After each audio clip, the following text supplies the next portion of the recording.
multiplicación de los 5.000. Vimos cómo el Señor andaba sobre el mar en medio de una tempestad y finalmente vimos la sanación de estos enfermos. También la Escritura nos refleja cómo es que el Señor estaba obrando allí soberanamente y con poder. Esto lo explicaba con mucho más claridad don Patricio. Nos reflejaba cómo es que las pruebas muchas veces van perfeccionando la fe de los creyentes en que el Señor es quien va a obrar allí. Vimos diferentes situaciones y en todas y en cada una de ellas, perdón, me distraje un poco viendo que me salió el chat. En cada una de ellas vemos de que el Señor obraba con precisión. El Señor obraba en el momento oportuno. Principalmente lo pudimos ver cuando el Señor estaba atento a los discípulos que iban por el lago, por el mar de Galilea, y ya en la cuarta vigilia de la noche el Señor fue y tuvo esta intervención tan oportuna. Cuando los discípulos ya estaban agotados, estaban exhaustos, el Señor va y les anima, y les animó recordándoles quién era Él.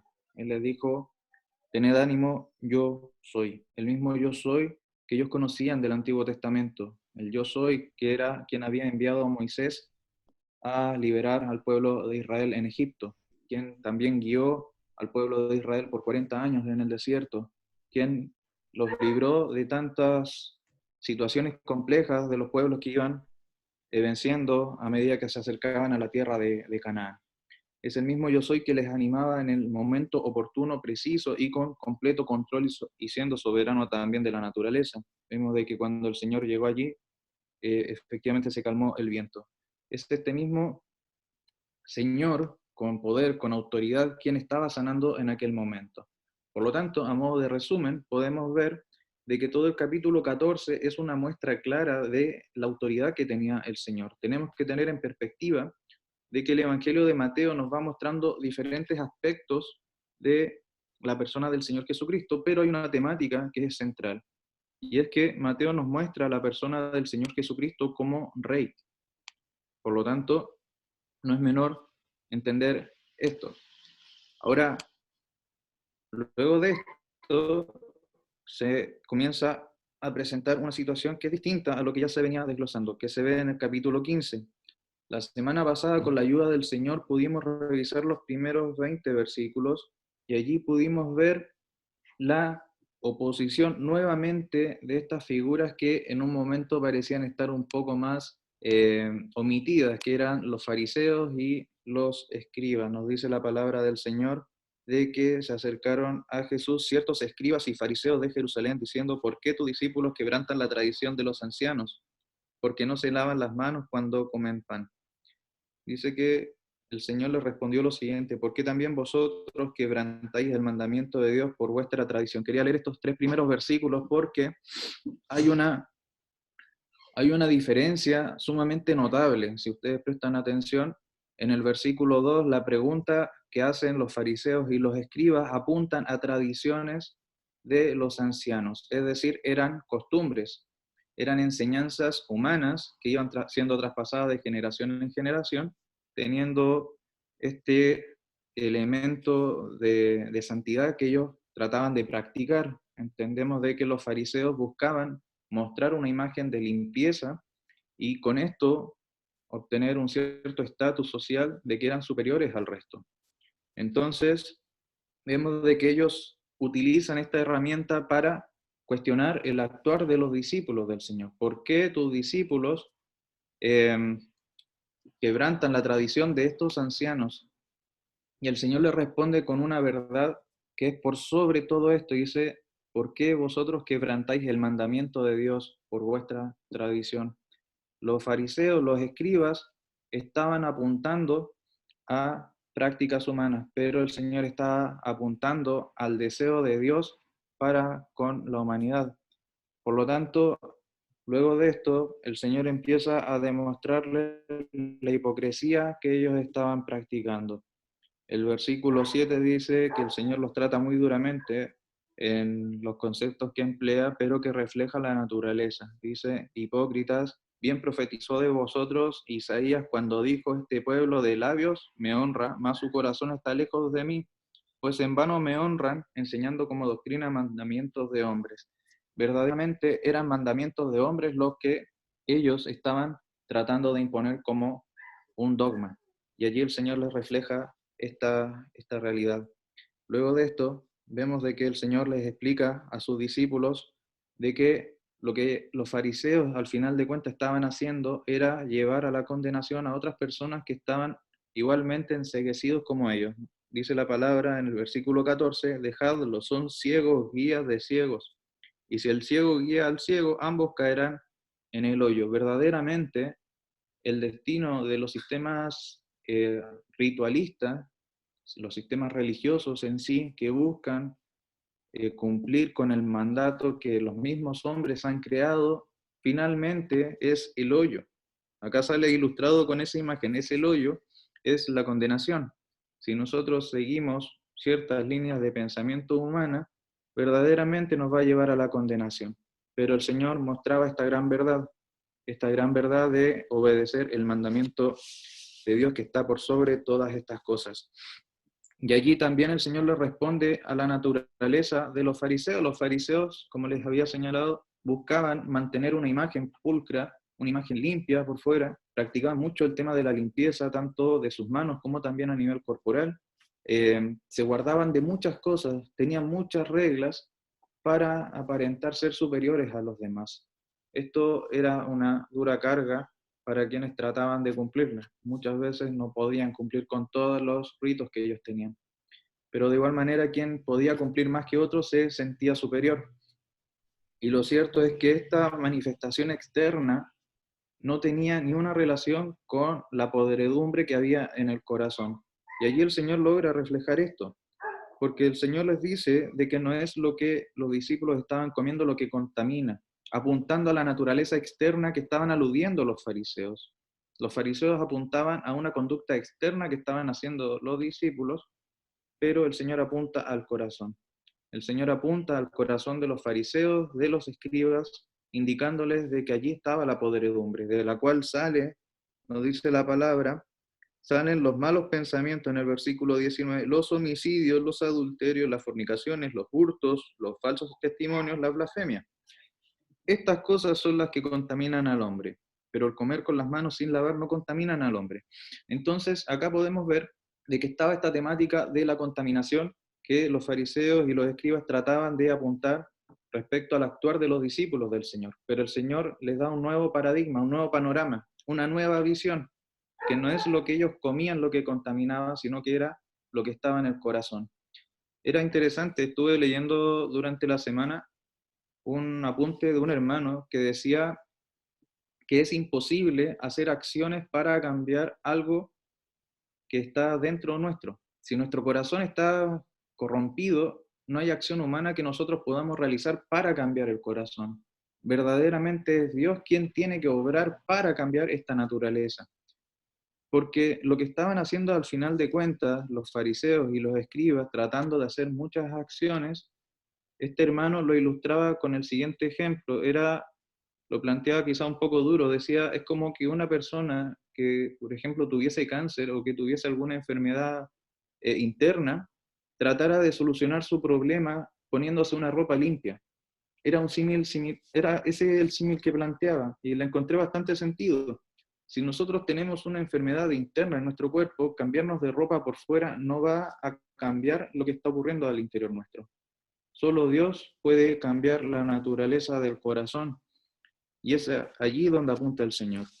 Es allí donde manifiesta verdaderamente el problema del pecado, que era lo que también pudimos ir conversando la semana pasada. Quería dejar hasta acá estos 20 versículos, cosa de poder conversar un poco y si el tiempo así lo permite, poder ir revisando lo que continúa desde el versículo 21 al versículo 28, que da cuenta de la fe de la mujer cananea. Eso hasta ahora, por el momento. Yo tenía apuntado del versículo 8 y 9 un comentario de un predicador que me pareció bien interesante, que se refería en específico a la finalidad de la adoración. Y se refería a que la adoración la adoración es el fin de sí misma. Uno adora para, para exaltar el nombre del Señor, y las cosas que se hagan y las cosas que se realicen en una congregación, en una iglesia, o que realicemos nosotros como creyentes, tienen que tener como finalidad adorar. O sea, no puede tener otra finalidad. El hecho de que tenga otra finalidad, en el fondo que serían labios que solamente se gesticulan, que solamente se mueven, serían parte de un corazón que está lejos. Y él se refería específicamente a un ejemplo eh, del por qué la evangelización. Y, y él se cuestionaba que él cuando era más joven le preguntaban sobre por qué él evangelizaba. Él respondía siempre que era para ganar almas para el Señor, para que ellos puedan ganar almas también. Eh, y se cuestionaba eso: ¿por qué yo evangelizo para ganar almas, que ganen almas, que ganen almas, que ganen almas, que ganen almas, que ganen almas? Por qué mi fin sería ganar personas para que esas personas ganen personas?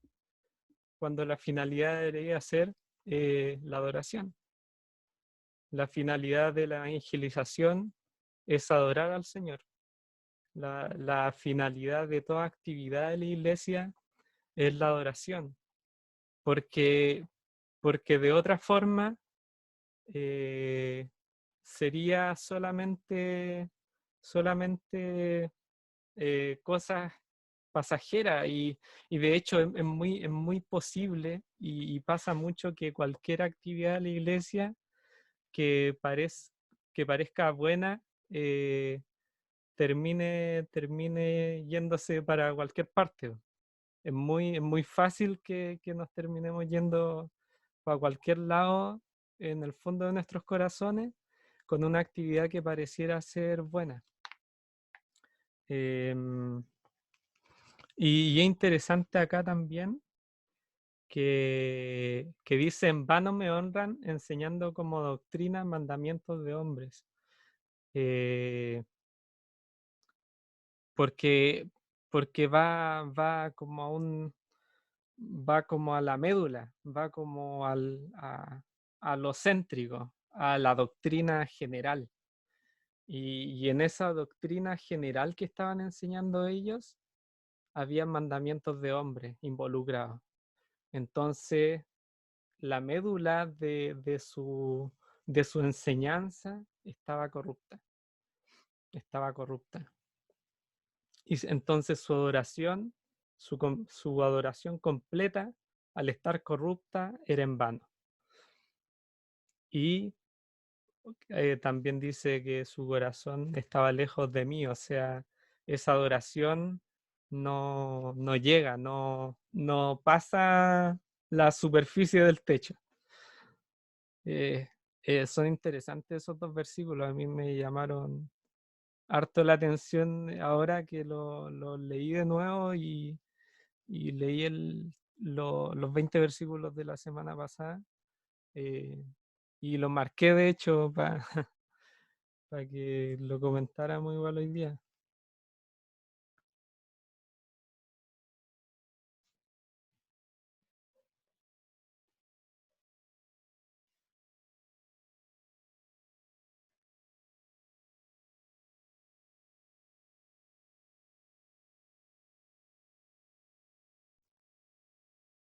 Sí, sí, o sea, efectivamente hay un propósito claro. Eh, Creo que también lo habíamos señalado la semana pasada, al recordar un poco lo que se expresa en Filipenses 2, cuando se plantea que Dios le ha dado un nombre sobre todo nombre al Señor Jesucristo. Y esto finalmente es para la gloria de Dios Padre. La vida del creyente finalmente debe ser un testimonio que honre eh, lo que Dios ha hecho en medio nuestro. Somos, eh, por decirlo de una manera, somos embajadores, somos enviados para predicar las buenas nuevas de salvación tanto por la palabra como también por conducta. Y todo esto finalmente apunta a darle la honra y la gloria que solo Dios se merece. Y tomando quizás lo que se estaba señalando acá, verdaderamente el foco de los fariseos y de los escribas no era darle la gloria a Dios, no era darle la honra. La honra de estos hombres estaba en sí mismos. Ellos querían estar siendo glorificados por lo que hacían. Y creo que ese es un problema que también se puede ir viendo en nuestra misma realidad cotidiana. Muchas veces creo que hemos caído, lo puedo decir personalmente también, en hacer muchas veces cosas para alimentar mi carne, para alimentar mi orgullo, para alimentar mi ego quizás, y dejo de lado el darle la gloria a Dios. La Escritura también nos llama a que todo lo que nosotros hacemos, todo, la totalidad de nuestra vida, sea para el Señor, hacer todo como para el Señor. Y muchas veces no lo hacemos, muchas veces somos nosotros quienes estamos buscando la honra y la gloria que es única y exclusivamente para Dios. Es un pensamiento bastante interesante, la verdad. No sé, me pareció haber visto a Patricio, vi a Cristóbal también, y Cristóbal veo que levanta el dedo, así que creo que quería comentar algo, ¿sí? ¿Sí? ¿Me escuchas, Felipe? Dale. Ya. Sí, se escucha Mira, bien. es que yo decía, ya, súper. Básicamente me llama la atención en todo este pasaje, creo que hay un versículo que por lo menos para mí es el centro de estos 20 quizás versículos, y es el 8, el que citó Felipe recién. Dice, este pueblo me honra, pero dice aquí, más su corazón está lejos de mí. ¿Me entiendes? Entonces, después de cuando el Señor habla de varias cosas, ¿no es cierto? Le dice, el versículo 10 dice, llamando a la multitud, les dijo, no lo que entra en la boca, contamina al hombre. Pero fíjense ustedes que el núcleo del tema, según mi consideración, es la entrega que nosotros le hacemos en cuanto a nuestro corazón. Cuando, por ejemplo, hay un pasaje en la Biblia que dice, dame, hijo mío, tu corazón.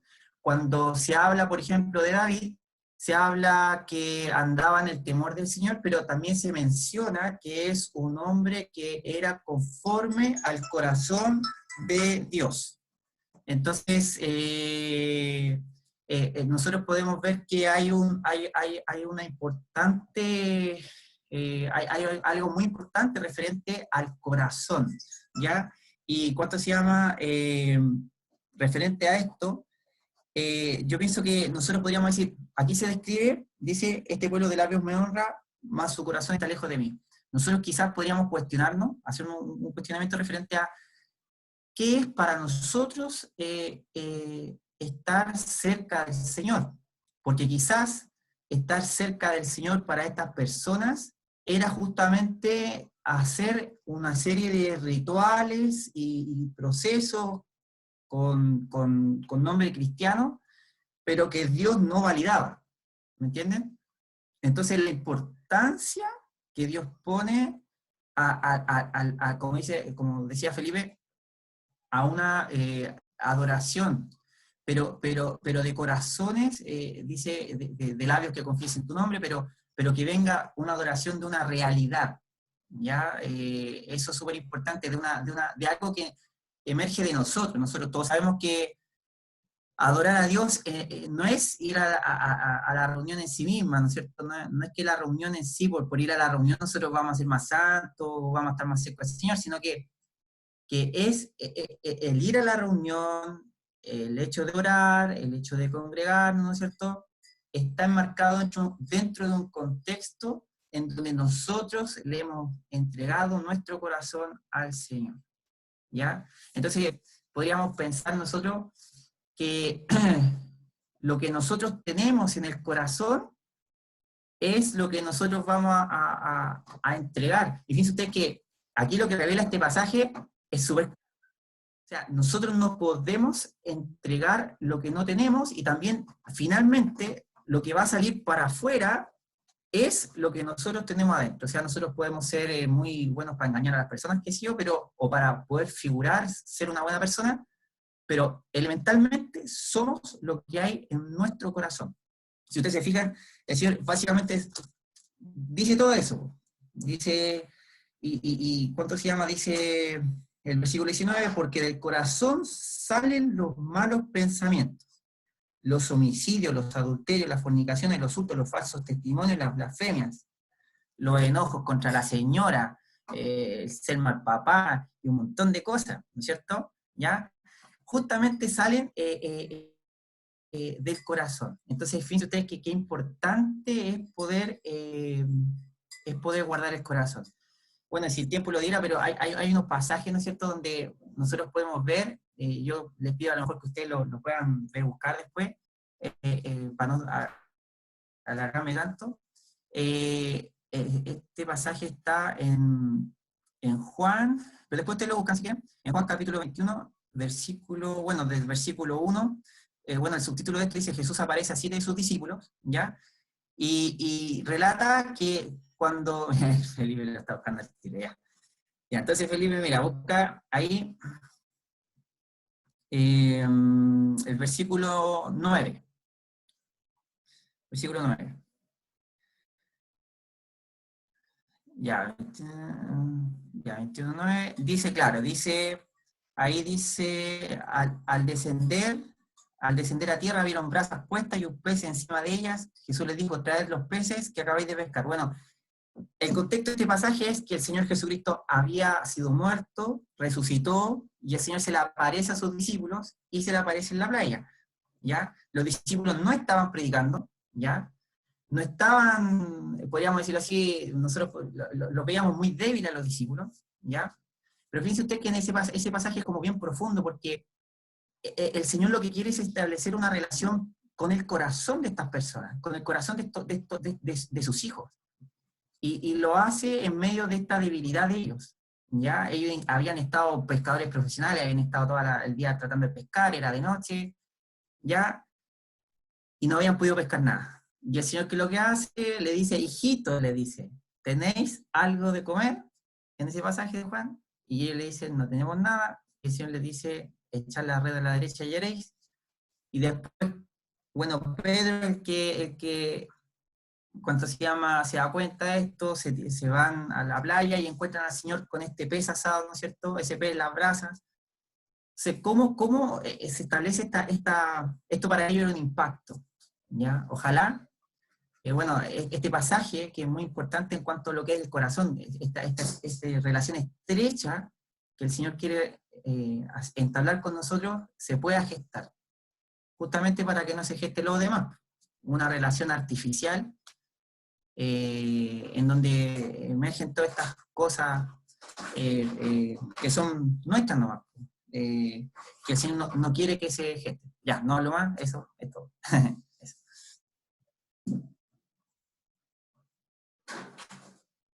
Sí, tomando quizás lo último que señalaba Cristóbal, que esta relación artificial, dice, al final hace que salga lo que es nuestro, ¿no? Lo verdaderamente nuestro es la contaminación del pecado. Nuestro corazón ha sido corrompido a causa del pecado, y de allí es donde salen todos esto que está expresado en el versículo 19, que ya lo hemos leído en más de una oportunidad. Entonces, verdaderamente hay una importancia. Me tomo también del pasaje que citó al comienzo del comentario de Cristóbal, cuando la Escritura refiere de que es necesario dar el corazón.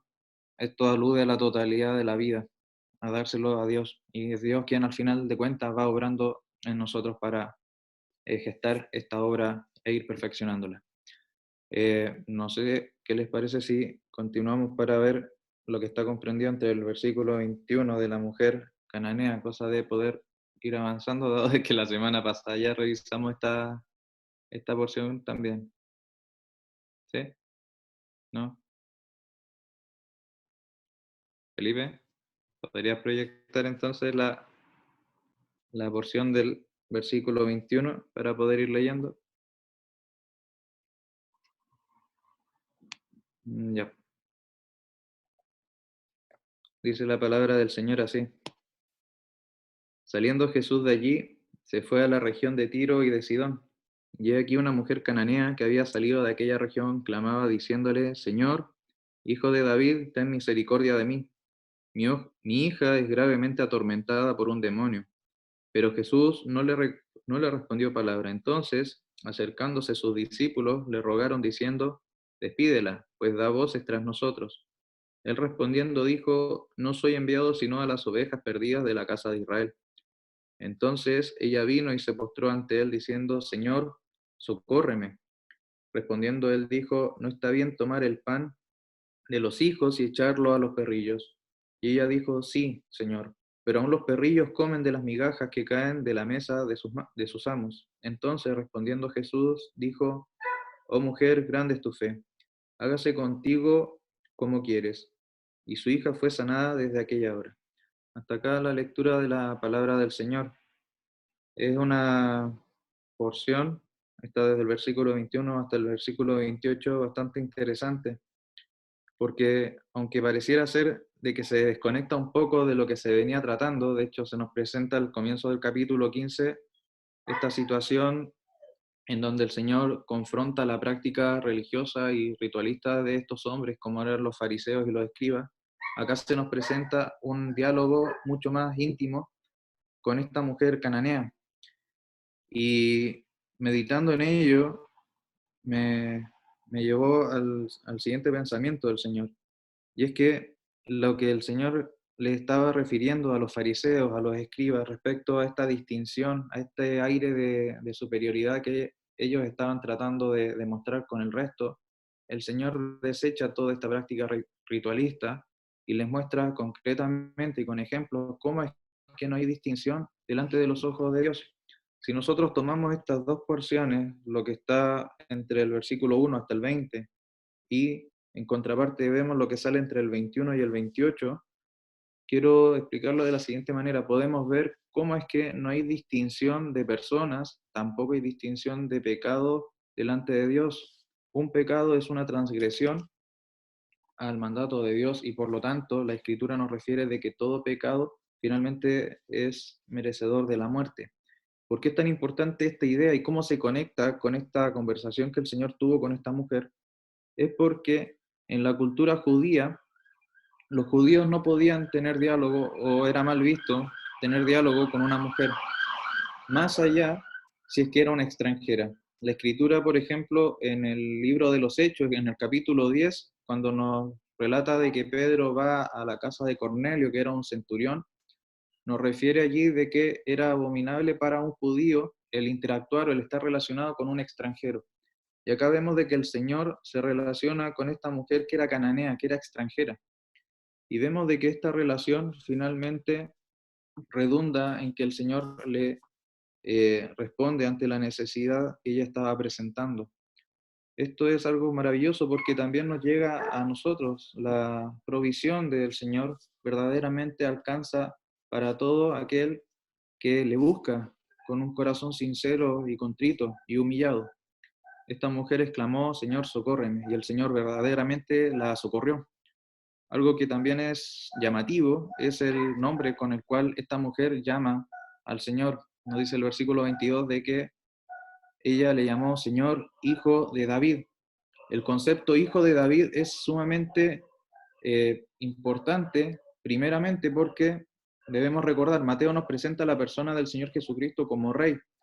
Y para que eso se cumpla, verdaderamente hace la conexión con el rey que ellos habían tenido, que era el rey David. Entonces, al ser del linaje de David, le estaba reconociendo también como el rey de los judíos. Pero no solamente está este linaje real con el cual ella identifica a la persona del Señor. El concepto hijo de David también era entendido para ellos como el Mesías. En Mateo 22, versículo 42, si no me equivoco, el Señor hace una pregunta y les indica a los fariseos de dónde habría de venir el Cristo. El Cristo significa el Mesías y los fariseos le responden que sería hijo de David. Entonces, ese nombre en particular guarda esta doble relación. Por un lado apunta a la realeza de Cristo, del Señor Jesucristo, y por otro lado lo revela como el Mesías. Por eso es que es tan importante el cómo ella llama a la persona del Señor Jesucristo. Ella reconoce su incapacidad y acude a los pies del Señor. Sabía de que no era merecedora de que el Señor la pudiese ayudar, porque el Señor era reconocido como un rabí, como un maestro. Él era un varón judío. De igual manera, ella acude a él y vemos de que el Señor le responde ante su necesidad, como habíamos visto.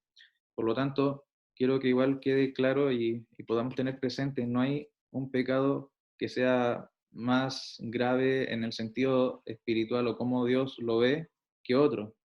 Nosotros socialmente muchas veces tendemos a hacer esta categorización y pensamos que una mentira es mucho menor que, por ejemplo, que un asesinato, pero ambos están planteados en la ley de Dios y ambos son transgresiones cuando se efectúan. Por lo tanto, el Señor deja en claro en este punto, tomando todo lo que se ha ido desglosando del capítulo 15, que no hay distinción de personas como lo planteaban los fariseos, de una aparente superioridad espiritual. No hay distinción de pecados. Ya todos los pecados son igualmente aborrecibles por parte de Dios, tienen la misma condenación que es la muerte, pero, y ahí está el mensaje evangelístico, nosotros podemos descansar en que Cristo es suficiente cuando nosotros clamamos a Él por socorro, como lo hizo esta mujer. Cuando nosotros vamos delante de Él en arrepentimiento, Dios es poderoso para obrar en nuestra vida y para poder salvarnos. Eso quería comentar respecto a esta porción. No sé si aún quedan unos minutos para poder señalar de esta pasaje. Pato.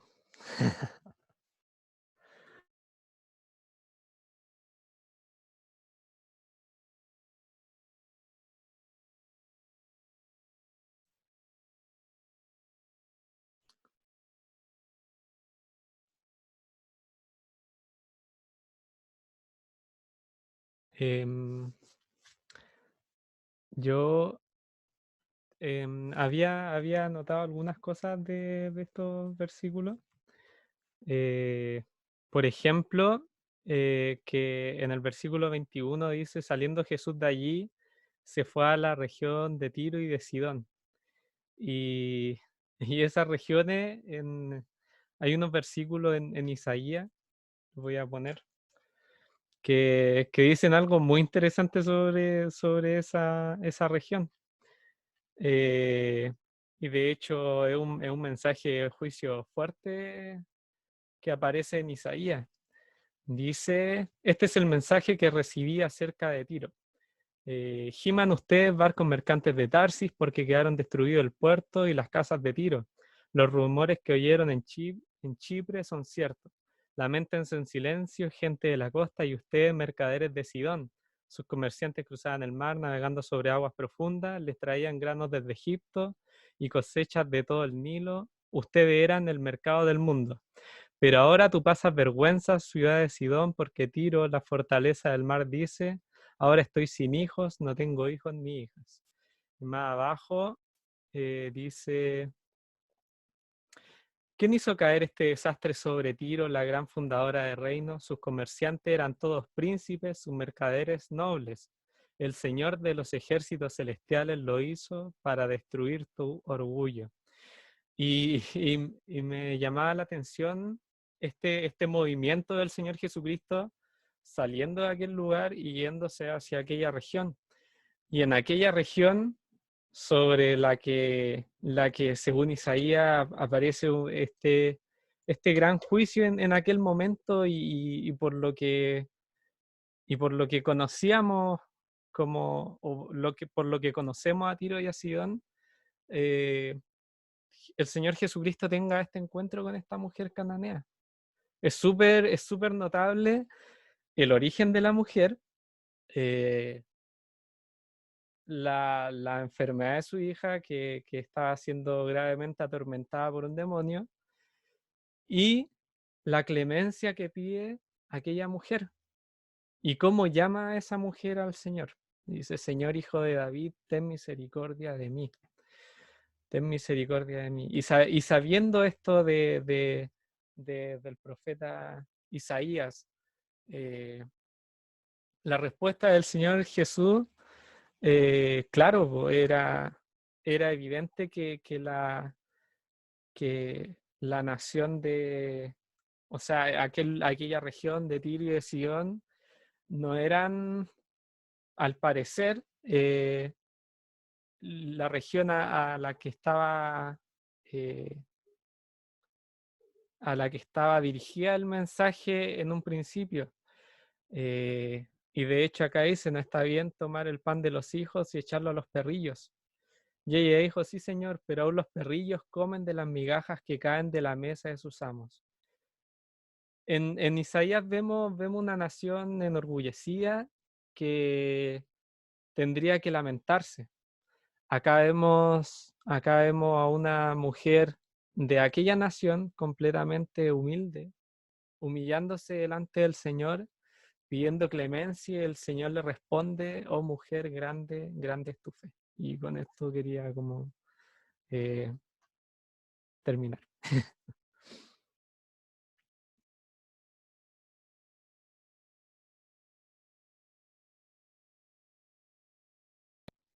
Bien, por ahora ya debemos ir concluyendo, son 8:30, así que vamos a dejar hasta acá. Le quiero pedir al Pato, si es que puede orar para finalizar, por favor. Ok. Sí. Sí. Padre Santo, Padre Celestial, gracias porque tu palabra nos muestra verdades que nos pueden transformar, que nos pueden cambiar, porque tu voz nos llama a acercarnos a ti, a que nuestro corazón esté cerca tuyo, a ser sinceros también contigo y con las personas. Padre, también así como esta mujer, a clamar por misericordia, a pedir socorro en humildad, sabiendo que no tenemos derecho tal vez a tus bondades, a tus bendiciones, a que te ocupes de nosotros, pero clamando por misericordia. Padre, gracias porque por tu espíritu así ha sido en nuestras vidas, porque nos hemos podido postrar delante de ti, siendo orgullosos y rebeldes, para clamar por misericordia y tú nos has escuchado. Padre, que no olvidemos esta cualidad tuya, esta verdad acerca de tu persona, y es que tus oídos están allí atentos al que clama por misericordia. Sé tú con nuestras vidas como lo has sido hasta ahora, Señor.